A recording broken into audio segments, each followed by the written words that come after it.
और शास्त्रार्थ में दुनिया में कहीं भी हमारा देश पीछे नहीं है। मनीष गर्ग, खबर इंदौर। राष्ट्रीय स्वयंसेवक संघ आरएसएस के सरसंघचालक डॉक्टर मोहन भागवत और मुख्यमंत्री मोहन यादव इंदौर आए हैं। दोनों ब्रिलियंट कन्वेंशन सेंटर में आयोजित पुस्तक विमोचन कार्यक्रम में पहुंचे हैं। मध्य प्रदेश सरकार के पंचायत मंत्री प्रहलाद पटेल द्वारा लिखित पुस्तक के विमोचन में कई प्रमुख संगठनों ने नर्मदा संरक्षण पर अपनी बात रखी। प्रदेश सरकार के कई मंत्री इस कार्यक्रम में मौजूद हैं। इस कार्यक्रम के बाद भागवत विश्व हिंदू परिषद के एक महत्वपूर्ण कार्यक्रम में भी शामिल होंगे। पुस्तक की कमाई परिक्रमावासियों के लिए उपयोग होगी। पंचायत मंत्री प्रहलाद पटेल ने कहा कि आपकी उपस्थिति नर्मदा परिक्रमावासियों को साहस और दिशा देती है, जिससे हम सनातन धर्म के लिए कुछ कदम बढ़ाने की हिम्मत जुटा सकते हैं।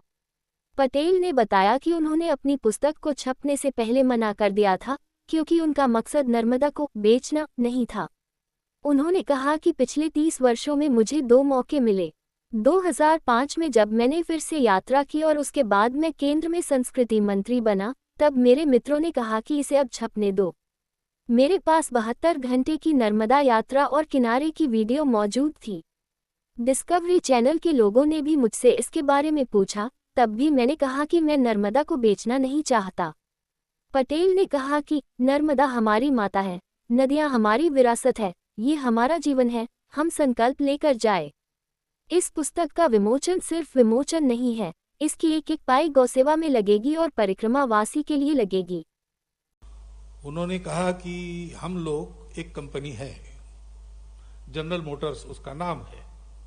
उन्होंने कहने पर मैजिस्ट्रेट ने मान लिया और उसने घोषित कर दिया कि ये जनरल मोटर्स नाम की कंपनी है।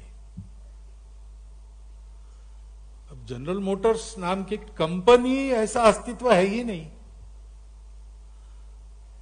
अगर कल कुछ घोटाला हो गया और कुछ कार्रवाई हुई तो ये सब लोग कह सकते हैं कि कंपनी तो मैं नहीं हूं, मैं तो एक इंडिविजुअल हूं। ये सब हो सकता है।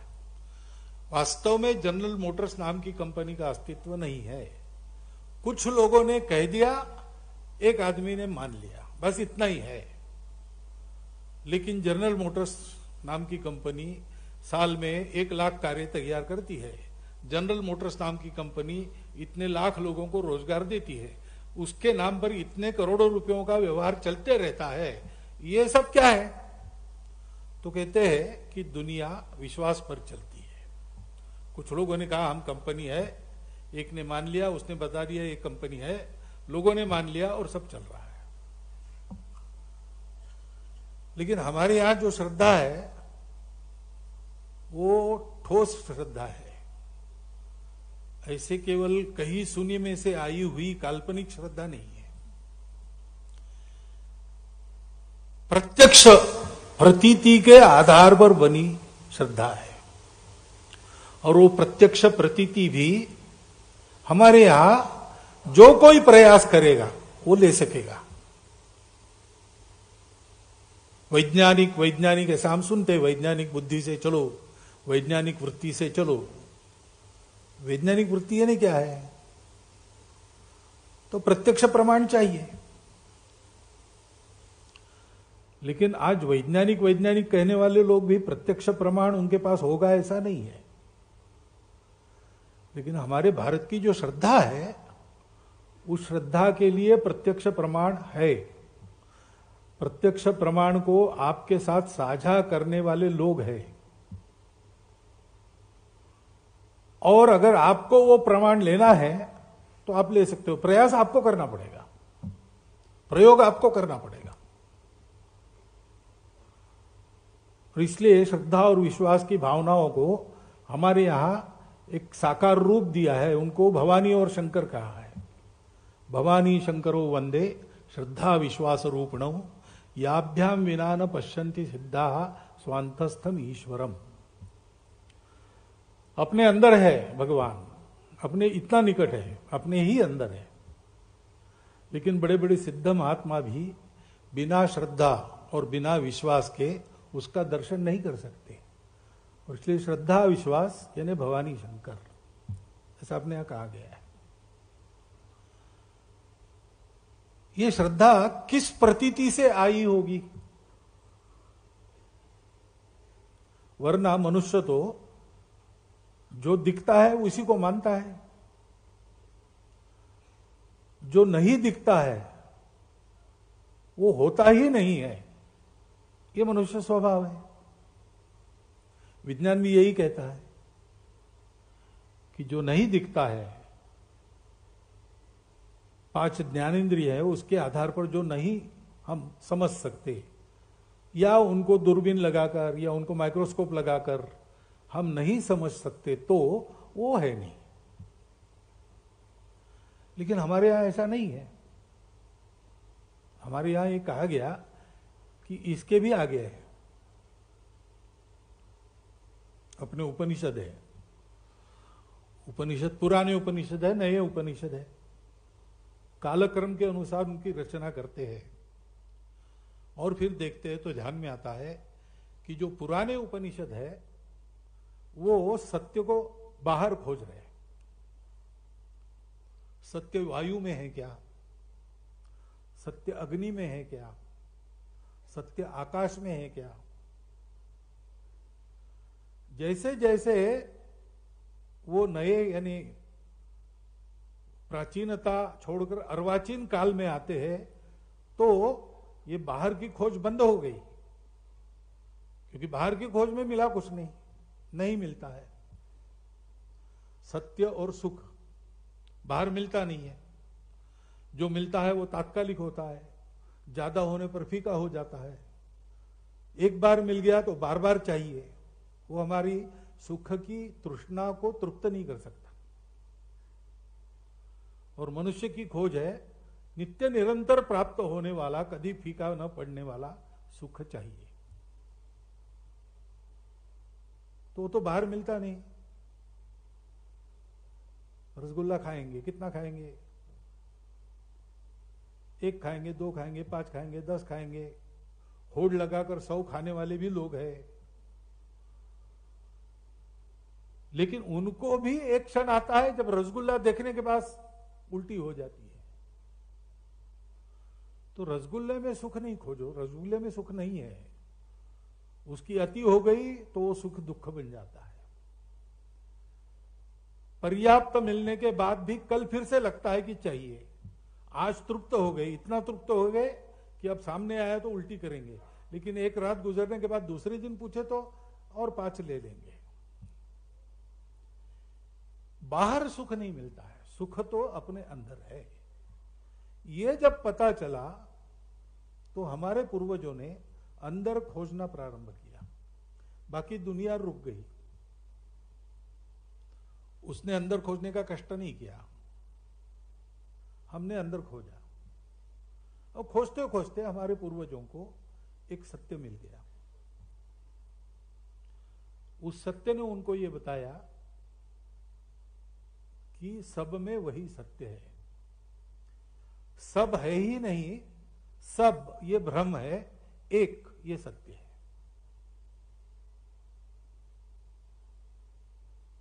सर्वत्र सब रूपों में, सब रंगों में, सब नामों में वो एक ही है। रंग रूप नाम वगैरह विविधता ये मिथ्या है, यानी कुछ देर चलती है, उसमें से जाना पड़ता है। वो भी एक स्तर है जीवन का, लेकिन वो शाश्वत नहीं है। शाश्वत स्तर है एक। ये विविधता है तब भी वो है, विविधता नहीं है तब भी वो है। और वही तुम में है। तुम जो समझते हो कि मैं हूं, तुम नहीं हो, वो है।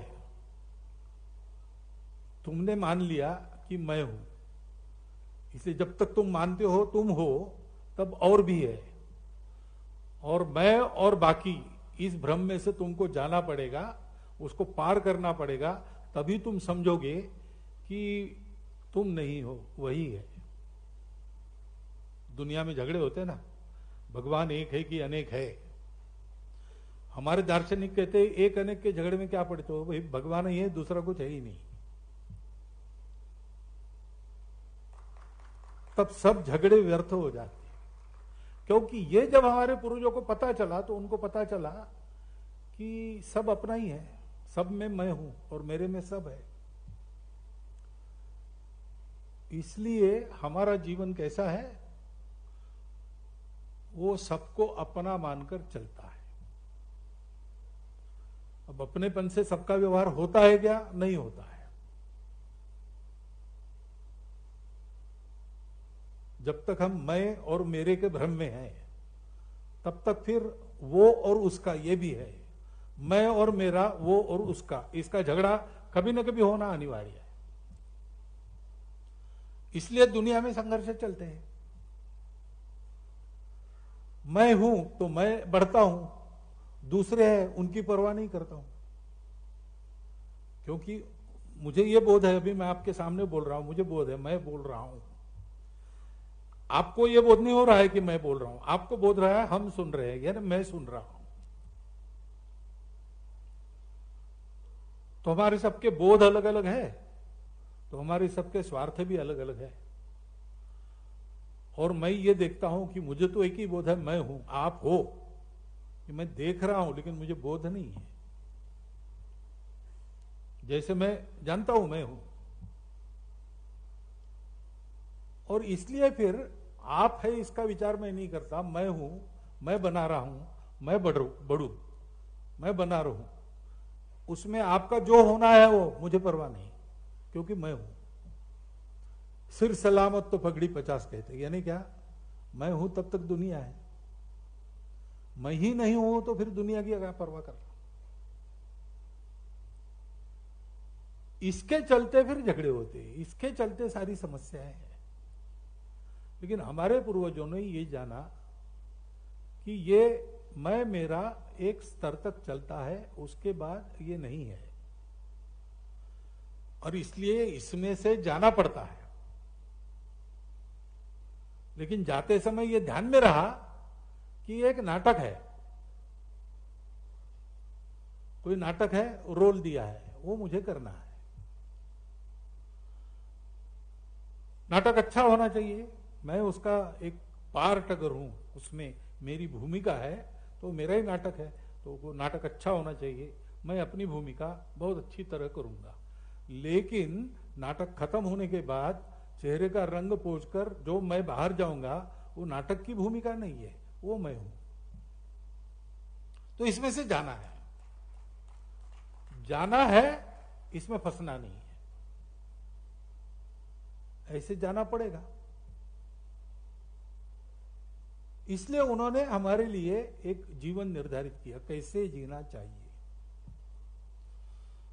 तो इसमें से जाना है, लेकिन ये पता होना चाहिए कि ये कुछ दिनों का खेल है, और ऐसे खेल बार बार करना पड़ता है। हर बार ये ध्यान में रखकर इसमें से जाना कि वही है,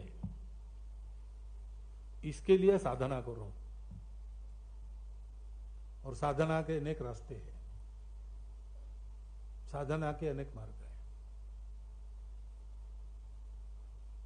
लेकिन इसमें से जाना है तो जाते समय यहां तुम अहम भाव से जो करोगे, परिणाम तो होते हैं। जीवन का नियम है, सृष्टि का नियम है, कुछ होता है तो उसके परिणाम होते हैं। जो मैं करता हूं उसके मुझ पर परिणाम होते, दुनिया पर तो होते ही है, मुझ पर भी होते हैं। लेकिन मेरे हाथ से हो जाए और मैं उसमें न फंसू, मैंने नहीं किया, ये मेरा दृढ़ भाव रहे, तो परिणाम मुझे नहीं चिपकते। तो चादर पर दाग नहीं लगता, झीनी झीनी चदरिया जैसी मिली थी वैसी के वैसी वापस कर सकते हैं। ऐसा जाना है तो साधना करो, लेकिन ऐसा जाना है इसलिए बाहर जो होगा वो तुम्हारी उपस्थिति में तुम निमित्त बनकर जो होगा, तुम निमित्त ही हो और कुछ नहीं, क्योंकि वास्तव में तुम हो नहीं। तो नाटक में तुम निमित्त हो, नाटक में तुम जो कर रहे हैं वो तुम नहीं कर रहे, वो किसी ने लिखा है, कैसा करना किसी ने डायरेक्ट किया है, वही तुम कर रहे हो, तो तुम्हारा नहीं है। लेकिन जो तुम करोगे कठिन है, मैं नहीं कर रहा हूं मानना, इसलिए उससे तुम थोड़ा अलग रहकर करना।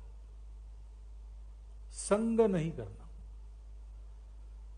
रास्ता तय करना है तो रास्ते पर से जाना है, जो जो बीच में आएगा उसको लांग कर जाना है, उस पर कूद कर जाना है, उसको साथ करके जाना है। जाना तो है तो करना पड़ेगा, लेकिन जो तुम करोगे वो अच्छा करो, खराब मत करो। जैसे तुम हो, मैं हूं ये बोध लेकर तुम पार हो रहे हो, से बाकी भी लोग वो है ये बोध लेकर चल रहे हैं, उन पर आक्रमण मत करो, उनका खेल बिगाड़ो मत, ठीक से चलो। नाटक हो रहा था, बहुत नामवर नट उसमें थे, प्रत्यक्ष प्रसंग है। मैं गया था और विद्यार्थी था, बहुत अच्छा नाटक था, संभाजी महाराज के जीवन पर था। इथे ओशाळाला मृत्यु ऐसा नाम था उसका। तो उसमें एक प्रसंग है कि औरंगजेब अपने सरदारों को डांटता है कि तुम लोगों में कुवत नहीं है इनसे लड़ने की, क्योंकि ये गुण वर्णन करता है, ये लोग ऐसे हैं, इनसे तुम पार नहीं पा सकते, और खूब क्रोधित होकर डांटता है। ऐसा प्रसंग था। अब नाटक की भूमिका में भी शायद उस दिन औरंगजेब की भूमिका करने वाले जो प्रसिद्ध थे, वो शायद अपनी जो इस दुनिया की असली पहचान है, जो नाम है उनका, जो जीवन है, वो शायद थोड़ा सा याद रखे थे, भूले नहीं थे। पूरा औरंगजेब होकर काम शायद नहीं कर रहे होंगे, पता नहीं क्या है। तो डांटते डांटते औरंगजेब ने सरदारों को कह दिया, गेट आउट, तुम बाहर जाओ। अब औरंगजेब ने अंग्रेजी में गेट आउट कहा। लोग हंसे लेकिन भूल गए, क्योंकि इतने महान अभिनेता थे कि चलो ऐसा दाग लगने से उनको नजर नहीं लगेगी किसी की, यही हो गया, इतना अच्छा अभिनय करते थे। ठीक है, वो प्रसंग आएगा, लेकिन बाद में नाटक समाप्त हो गया। हम 3-4 मित्र थे कॉलेज के, जाने के पहले कॉफी पी के जाना, इसलिए सामने एक होटल है उसमें गए। तो वहां हमने देखा कि वो और संभाजी का काम करने वाले 3-4 नट वहां बैठे थे, कॉफी सामने पड़ी थी, और ये रो रहे थे कि ये मेरे से गलती कैसे हो गई। कैसे करना, तन्मयता से करना। गीता में कहा है, सक्ता कर्मण्य विद्वांसो, कर्म में सख्त होकर जुड़कर करने वाले अविद्वांस या न जानने वाले लोग जैसे करते हैं, जानने वाला भी वैसे ही करता हुआ दिखता है, लेकिन वो जुड़ा हुआ नहीं होता। अभी कितनी कठिन बात है,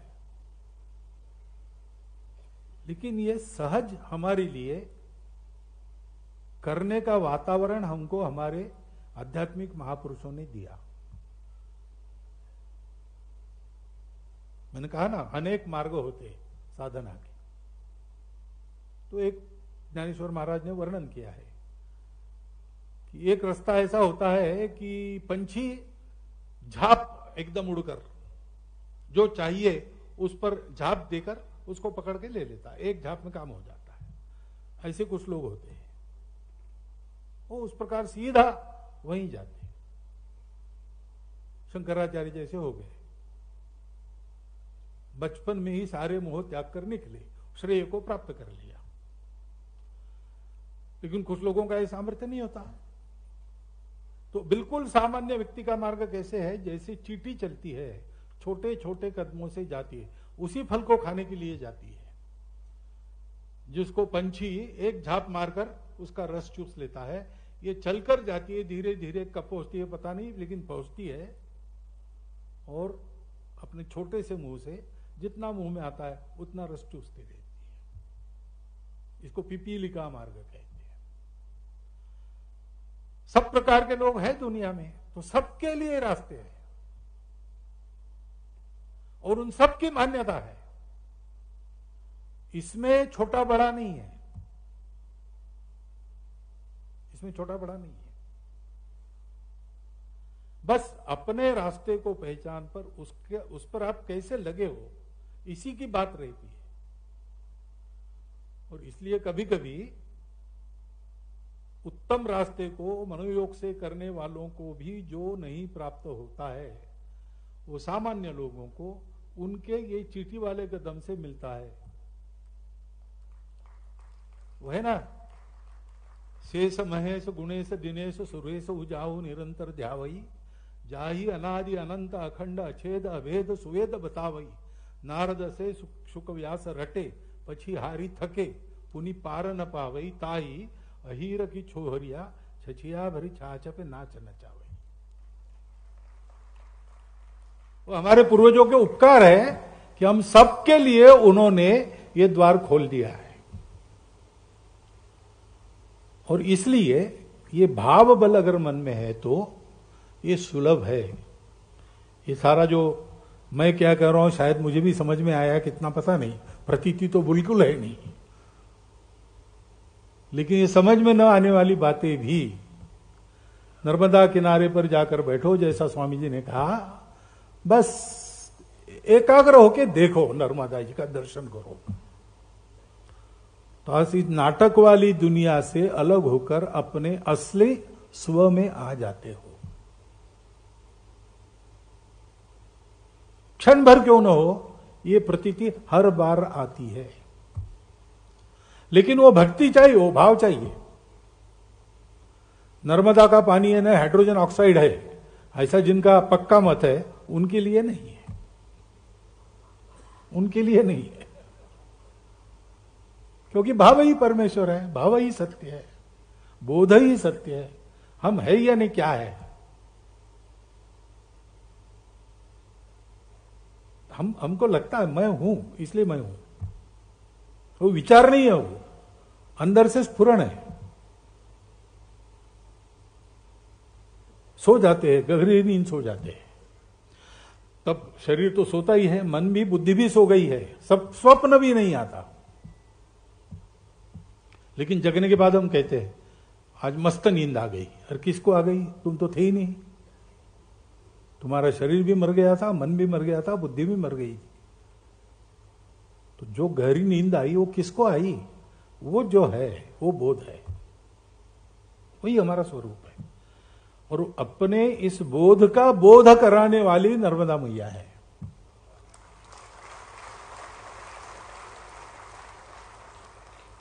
इसकी अनुभूति ले सकते हैं, सब लोग ले सकते हैं। वो मैया है, वो योग्यता नहीं देखती। मेरा पुत्र मेरिट में आने वाला विद्यार्थी है कि स्कूल छोड़कर इधर उधर दंगा करने वाला असमंजस ऐसा बालक है, वो देखती नहीं, वो अपना बालक है, वो दोनों को देती है, समान देती है। थोड़ा जाकर बैठो वहां पे। ऐसा ये सर्वत्र देखने की जो शक्ति है वो हमारे पूर्वजों ने हमको जो भाव दिया है उस भाव के कारण मिली है। वो महत्व की बात है। भारत का अस्तित्व उस भाव के कारण है, और भारत का अस्तित्व उस भाव के लिए है, क्योंकि ये भाव नहीं है मन में, इसलिए सारी समस्याएं हैं। इसको आप भक्ति कहो, इसको आप अपनापन कहो, आत्मीयता कहो, हम सब एक है। तो पेड़ और मैं भी एक हूं, नदी और मैं भी एक हूं, पहाड़ और मैं भी एक हूं। भगवान सर्वत्र है, सर्वत्र पवित्रता है, कहीं भी अपवित्रता नहीं है। आपको लोगों को भी होगा ना, वो जाते जाते गलती में कुछ किताब पढ़ी है नीचे और आपका पैर लग गया, तो कुछ लोग तो तुरंत झुककर नमस्कार करते, कुछ लोग जाते जाते ऐसा कर लेते हैं, लेकिन करते जरूर है, क्योंकि हमको बचपन से यही पढ़ाया है, वो विद्या है। अरे वो कागज है, कागजों का पुलिंदा नहीं भाई, विद्या है, वो सरस्वती मां है, उसमें पवित्रता है, उसमें चैतन्य है। सब जगह इस चैतन्य और पवित्रता को देखने का भाव जो भारत को दिया है, उसके चलते भारत जब सिरमौर देश था 3000 वर्षों तक दुनिया में कोई कलह नहीं हुआ है, पर्यावरण कभी बिगड़ा नहीं है, तकनीकी प्रगति बड़ी ऊंची थी, परंतु पर्यावरण नहीं बिगड़ा। मनुष्य का जीवन सुखी था, मनुष्य का जीवन सुसंस्कारित था। अब प्रमाण है, एक विलियम डैलिरिम्पल है, उसकी नई पुस्तक आप पढ़िए, द गोल्डन वे ना, गोल्डन गेट, गोल्ड नहीं, दूसरा कुछ है। भारत का ये जो प्रभाव था सारी दुनिया पर, वो कैसे आया उसका उसने अभ्यास पूर्वक सारे सबूत वगैरह देकर वर्णन किया है। हमने विश्व का नेतृत्व किया, किसी देश को जीता नहीं, किसी का व्यापार हमने दबाया नहीं, किसी को बदला नहीं, कन्वर्ट नहीं किया। जहां गए वहां हमने सभ्यता दी, वहां हमने ज्ञान दिया, शास्त्र सिखाए, जीवन को उन्नत किया। प्रत्येक राष्ट्र की अपनी पहचान थी, सब थी, लेकिन आपस में एक सुसंवाद चलता था। वो आज नहीं है। मनुष्य के हाथ में इतना ज्ञान आ गया है कि बहुत सी बातें अब वो प्रत्यक्ष करता है जो हम पहले प्रत्यक्ष नहीं कर सकते थे। परंतु ऐसा होने के बाद भी ज्ञान विज्ञान बढ़ा, लेकिन संहार भी बढ़ा। तथाकथित विकास हुआ, लेकिन पर्यावरण भी बिगड़ा। मनुष्य उन्नत बना भौतिक दृष्टि से, लेकिन परिवार टूटने लगे, आपस में पट्टी नहीं, माता पिता को रास्ते पर लोग छोड़ देते हैं, संस्कार नहीं है। ऐसी विकृति आ गई नई पीढ़ी में कि ये मांग होती है कि वो अगर मानता है कोई लड़का कि मैं लड़का नहीं लड़की हूं, तो कहना चाहिए हां तू हो, उसको दबाओ मत। वो कहता है कि मैं सियार हूं, वो मानना चाहिए। ऐसे विकृत प्रवाह चलने लगे। 2000 वर्षों में ये हालत हो गई, सब प्रकार के प्रयोग हो गए। क्या नहीं है, बस यही नहीं है, भाव नहीं है, भक्ति नहीं है, यानी जुड़ना नहीं है। अपनापन जोड़ता है, वो अपनापन नहीं है, क्योंकि हमारा संबंध है ये बताने वाला कुछ नहीं है। वो लोग नदियों को मैया नहीं कहते, कह नहीं सकते। अमेजॉन मैया ऐसा नहीं कहेंगे, मिसिसिपी मैया ऐसा नहीं कहेंगे। हमारे यहां अपने गांव की स्थानीय नदी है, छोटी सी है, गर्मी में सूख भी जाती है, लेकिन लोग उसको भी मैया कहते हैं, उसको भी गंगा कहते हैं। ये भाव है, सुशिक्षित अशिक्षित सब में है, गरीब अमीर सब में है। पूजा किसी की कोई हो, ये भाव सर्वत्र है। अपनापन, संबंध। उस गांव में गए, पानी नहीं पिएंगे यहां, क्योंकि क्या हो गया? नहीं, हमारे गांव की लड़की यहां दी है। अरे तुम्हारे गांव की लड़की तुम्हारी कुछ है क्या? नहीं नहीं, वो दूसरी जाति की है, लेकिन हमारे गांव की लड़की यहां दी है, तो समझी के यहां पानी नहीं पीना। हमारे गांव की लड़की गई तो हमारे समझी बन जाते हैं। ये जो रीति है, ये जो नीति है, वो मन के भाव से आती है। और इसलिए हमेशा हम विकास की अगर अपने विचार से सोचेंगे तो यही सोचेंगे कि बिना कुछ बिगाड़े हम आगे बढ़े।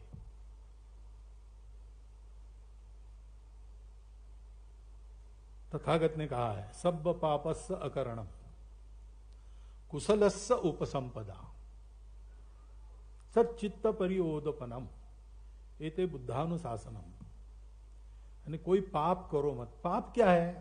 परपीड़ा पाप है। पापाय परपीड़नम, दूसरों को दुख देना पाप है। और उपसंपदा यानी अपनी आजीविका, सम्यक आजीव, उपसंपदा। कुशलस्य, कुशलता क्या है कि हमको तो जीना है, हम जिएंगे, भरपूर जिएंगे, अच्छा जिएंगे, लेकिन दूसरों को धक्का लगाए बिना जिएंगे। उसके लिए अगर हमको कुछ संयम करना पड़े, अपनी कुछ बातों में अपने आप को रोकना पड़े तो हम वो करेंगे। इसी को धर्म कहते हैं। धर्म होता ही नहीं, कैसे होता है? शिबी राणा की कथा आपको पता है। कबूतर आया, उसके पीछे बाज लगा था, उसने शिबी राणा की शरण ली, छुप गया उसके सिंहासन के पास दरबार में। बाज आया पीछे से, उसने राजा को कहा कि कबूतर आया है। राजा ने कहा आया है, मेरी शरण ली है, मेरे शरण में है, मुझे खाना है उसको। राजा ने कहा मैं नहीं खाने दूंगा। एक निरपराध निर्बल प्राणी को तू खाएगा, ये पाप है। मैं राजा हूं, धर्म रक्षण मेरा कर्तव्य है, मेरा धर्म है उसकी रक्षा करना। अब यहां तक तो समझ में बात आती है, लेकिन बाद में बाज कहता है कि तू धर्म की बात अगर कर रहा है तो प्रकृति ने मुझे धर्म दिया है मांस खा के जीना, मैं तो रजे घास फूस खा के नहीं जी सकता, तो उस कबूतर को खाऊंगा तब मैं जीऊंगा। अपना जीवन जीना ये भी धर्म है। मेरा धर्म रोक के तुम अपना धर्म कैसे आगे बढ़ा रहे हो?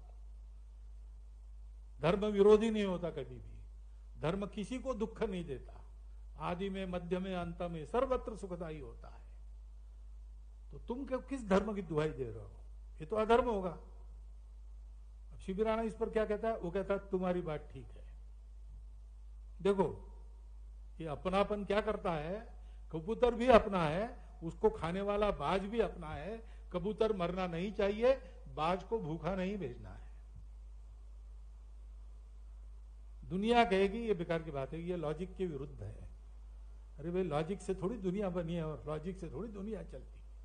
दुनिया तो धर्म से चलती है। शिबी राणा कहता है तुमको मांस चाहिए, कबूतर का ही चाहिए ऐसा नहीं है, तो कबूतर के वजन का मांस मैं मेरा देता हूं, वो खा लो तुम। ये धर्म रक्षण है। कुशलस्य उपसंपदा, अपनी बात को छोड़ दिया ताकि मैं भी रहूं, बाज भी रहे, कबूतर भी रहे। ये क्यों सोचा जाता है? इसलिए कि ये सब अपने हैं। ये अपनापन, ये भक्ति, ये आवश्यक है। ज्ञान और कर्म ये दोनों मार्ग है। आकाश में झाप लगाना या चींटी के कदमों से चल के पहुंचना, ज्ञान है, कर्म है। दोनों चाहिए। निष्क्रिय ज्ञानी काम के नहीं। ज्ञानी लोगों के निष्क्रिय होने के कारण ही गड़बड़ होती है सब। और जो कर्म करता है उसको ज्ञान नहीं है तो वो पागलों का कर्म हो जाता है। ये दोनों चाहिए। दोनों पंखों से पक्षी उड़ता है ना, उभाभ्याम में वो पक्षाभ्याम, दोनों पंखों से यथा खे आकाश में पक्षिणाम गति तथैव ज्ञान कर्मभ्याम जायते परमम पदम। परंतु ज्ञान और कर्म ये दो पंख जिस शरीर को पकड़ते हैं, इसलिए वो शरीर उड़ सकता है, वो शरीर भक्ति है। ज्ञान कर्म और भक्ति की संतुलित त्रिवेणी जीवन में कैसे बहाना, ये हमारे पूर्वजों ने अनेक पंथ संप्रदायों के माध्यम से अनेक रास्ते बताकर सबको बताया है। उस पर श्रद्धा रखकर आज भी अपना देश चलता है और इसलिए सबकी भविष्यवाणियां झूठी कराकर हमारा देश आगे बढ़ रहा है। चर्चिल ने कहा था तुम टिकोगे नहीं, स्वतंत्र हो जाओगे तो बट जाओगे, वो नहीं हुआ। इंग्लैंड बटने की स्थिति में आ रहा है। हम नहीं बटेंगे, हम बढ़ेंगे आगे। कभी बट गए थे, वो भी हम मिला लेंगे फिर से।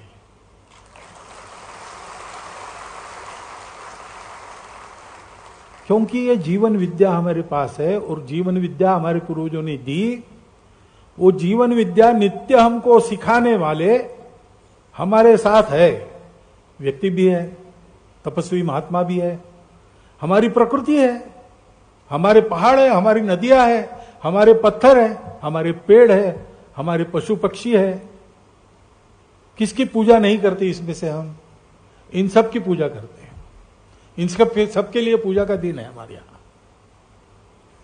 क्योंकि सब जगह चैतन्य, सब जगह की पवित्रता जहां जहां उत्कर्ष से प्रकट होती है, सामान्य आदमी भी देख सकता है, उसको हमने पूजा का विषय बनाया है।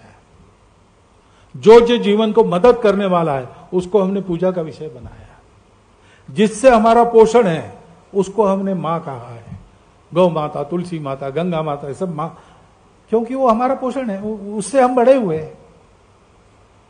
ये एक जीवंत चैतन्य की अनुभूति पर आधारित नाता हमने जो बनाया है, उसके कारण हमारा देश चलता है।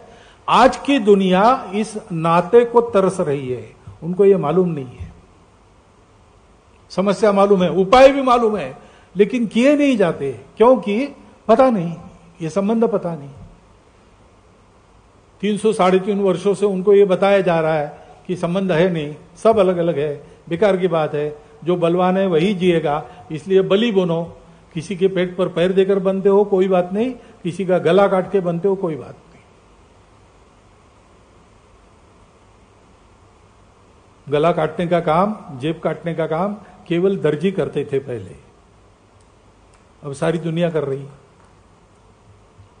और उनको पता नहीं, जानते हैं इससे गड़बड़ है, लेकिन रुक नहीं सकते, क्योंकि वो विश्वास नहीं है, वो श्रद्धा नहीं है।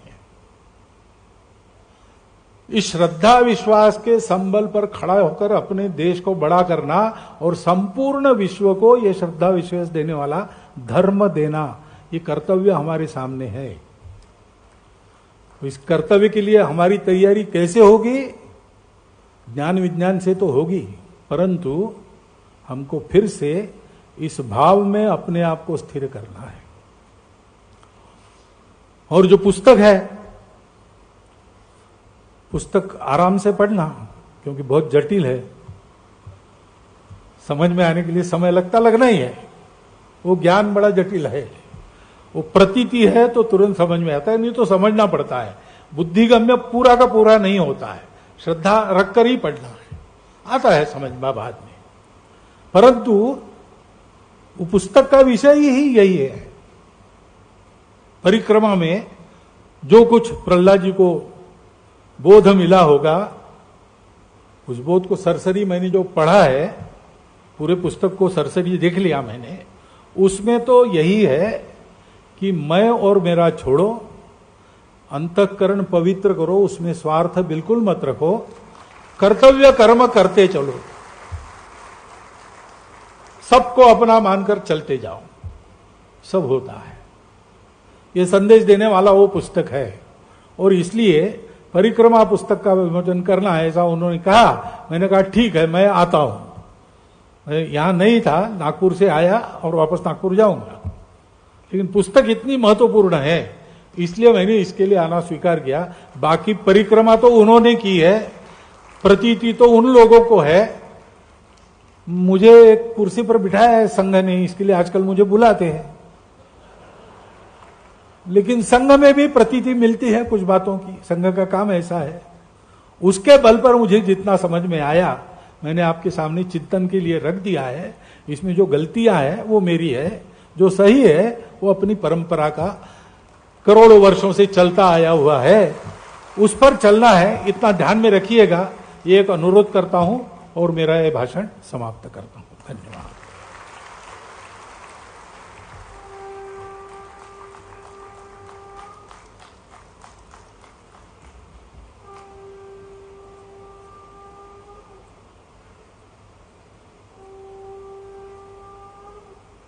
आपका कोटि कोटि धन्यवाद।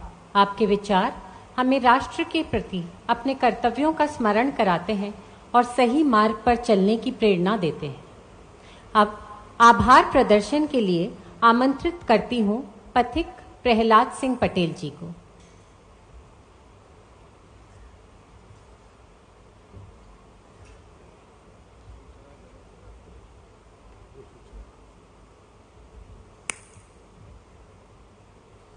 आज के इस कार्यक्रम में हम सबको एक प्रेरक उद्बोधन प्राप्त हुआ है, इसलिए परम पूज्य सत्संग चालक जी का उपस्थिति के लिए और उद्बोधन के लिए मैं अपनी तरफ से, अपने सभी परिक्रमावासी साथियों की तरफ से और सभी सहयोगी मित्रों की तरफ से, नामदा खंड सेवा संस्थान की ओर से मैं उनका हृदय से आभार व्यक्त करता हूँ। महामंडलेश्वर परम पूज्य ईश्वरानंद जी के प्रति भी मैं अपना आभार व्यक्त करता हूँ। यहाँ पर उपस्थित सभी राजनीतिक, सामाजिक, शिक्षा क्षेत्र, न्याय क्षेत्र से सहित पर्यावरण में लगे हुए सभी भाइयों और बहनों का मैं हृदय से आभार व्यक्त करता हूं और 2 सूचनाएं मैं आपको देता हूं कि नीचे तल पर स्वल्पाहार की व्यवस्था है, उसे लेकर जाएं। पहले बाद ही आप जाएंगे। अंत में यहाँ पर वंदे मातरम कार्यक्रम होगा, उसके बाद यहाँ से आप प्रस्थान करें। इस निवेदन के साथ आप सबका बहुत बहुत धन्यवाद।